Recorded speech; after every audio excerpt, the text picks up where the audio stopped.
ایک گھنے جنگل میں ایک چھوٹا سا کچھوا رہتا تھا۔ ایک دن جنگل کے سب سے بڑے اور طاقتور ہاتھی نے اسے راستے میں روک لیا اور طنز سے کہا، اے سست رفتار، تمہاری زندگی کا کیا فائدہ؟ تم تو ایک چھوٹے سے پتھر کو بھی نہیں ہٹا سکتے۔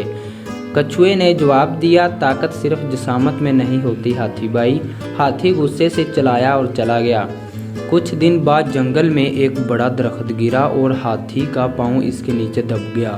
وہ زور زور سے چلانے لگا مگر کوئی بھی جانور اس بھاری درخت کو ہٹانے کی ہمت نہ کر سکا۔ تب وہی چھوٹا کچھوا آیا اور بولا، تنہا طاقت کافی نہیں، ہمیں مل کر کام کرنا چاہیے۔ اس نے چونٹیوں کو بلایا جو بڑی تعداد میں آئیں اور درخت کو کاٹ کر چھوٹے چھوٹے ٹکڑے کر دیے۔ ہاتھی آزاد ہو گیا اور شرمندہ ہو کر بولا، تم نے سچ کہا تھا، چھوٹا ہونے کے باوجود تم نے بڑا کام کر دکھایا۔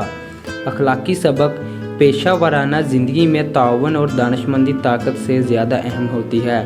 کبھی کسی کو اس کے سائز یا حیثیت کی بنا پر کم مت سمجھیں۔